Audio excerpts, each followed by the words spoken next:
bertemu dengan seorang ustadz, kemudian ustadz itu bilang begini. Ini latar belakang saya kenapa saya belajar pengobatan Nabi. Ustadz itu bertanya kepada saya begini, "Dok, antum yakin gak sih dok kalau antum masuk surga?" Kira-kira kalau ditanya seperti itu, Bapak jawabnya gimana Pak? Yakin gak sih Pak masuk surga? Insya Allah pasti ya.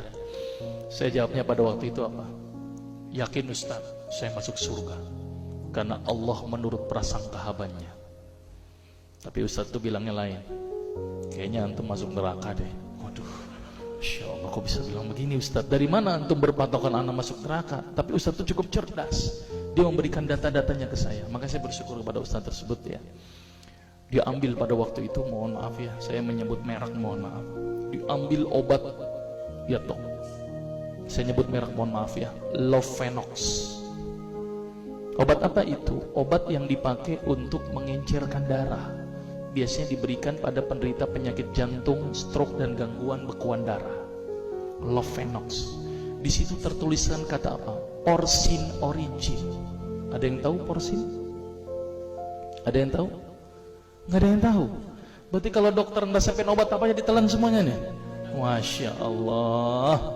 Porsin itu isinya Pak, babi Pak.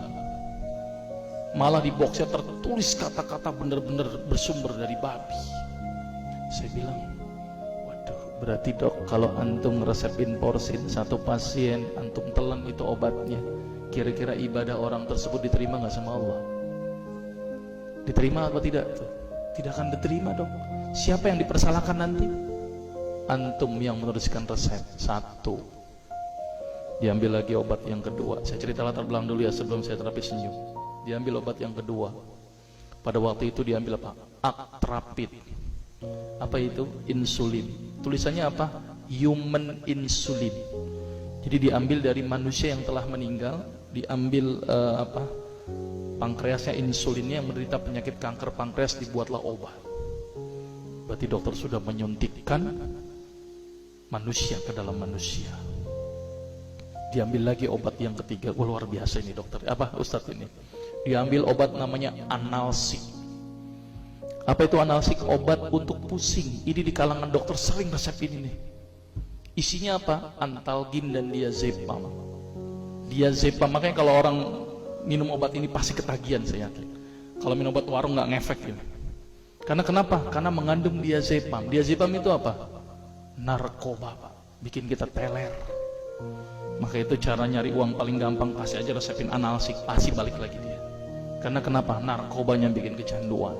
Dia mengandung diazepam. Diazepam fatwa ulama bagaimana? Haram. Diambil lagi obat batuk, kodein. Maka itu kita minum obat batuk langsung hilang batuknya karena kodein. Kodein ini ternyata derivat dari narkoba. Berarti dokter sudah ngeresepin narkoba. Diambil semua obat sirup di depan saya, lihat dok, lihat semuanya. Ada nggak yang tidak mengandung alkohol? Semuanya mengandung alkohol. Sampai saya pikir, Masya Allah, berapa ribu pasien yang telah saya resepkan obat-obatan haram tersebut. Ini yang menjadi kegelisahan saya Pak. Maka itu saya beda haluan, kemudian belajar hadis, walaupun gak lulus-lulus biarin, gak apa-apa. Terus kemudian saya melihat ada sesuatu yang salah. Kenapa? Karena agama Islam tidak dipelajari secara benar. Banyak umat Islam saat ini belajar akidah, belajar akhlak, belajar fikih. Tapi lihat, pernahkah umat Islam di sini belajar masalah kesehatan Islam? Sedikit sekali.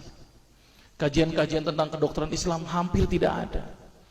Makanya tidak heran sekarang umat Islam yang notabene hebat menurut saya katanya, tapi ternyata banyak yang sakit karena dilupakan aspek ini. Mudah-mudahan ini menjadi awalan kita untuk mengkaji, karena kajian ini rutin Pak. Jadi saya mengisi kaji di beberapa kantor di Jakarta itu per kali pertemuan, per hadis. Dan itu berhubungan dengan masalah kesehatan semuanya. Jadi ternyata Allah ini menurunkan ibadah, memerintahkan kita untuk sholat, puasa, tahajud, semuanya ini bukan untuk kepentingan Allah Pak. Allah nggak butuh sholat kita, Allah tidak butuh puasa kita. Ternyata Allah menurunkan ibadah adalah bentuk rasa sayang Allah kepada barang ciptaannya, yaitu manusia. Seperti halnya orang menciptakan motor, mobil, maka di maintenance itu dengan adanya servis. Maka Allah juga memaintenance barang ciptaannya, yaitu manusia, dengan servis. Servis yang dilakukan adalah dengan ibadah. Jadi kalau seandainya kita tidak melakukan ibadah, sama aja tidak mau servis diri kita sendiri. Saya akan terangkan ternyata semua amalan yang dicontohkan Rasul itu bermanfaat dari sisi kesehatan. Saya akan mulai nanti dengan terapi senyum ya. Ini lewat saja. Ini saya mohon maaf nyebutin obat-obatannya, mohon maaf ya. Ini juga mengandung plasenta. Plasenta itu ari-ari ya. Jadi di luar negeri itu ari-ari dipakai obat, Pak. Kalau di Indonesia diapain, Pak? Dikubur, kadang-kadang pakai apa? Kaca, pulpen, buku, kadang-kadang pakai kurungan ayam. Kreatif, tapi kreatif nggak benar. Gitu ya. Di sana ini obat Lovenox namanya ya. Jadi bersumber babi. Ini yang mengandung narkoba.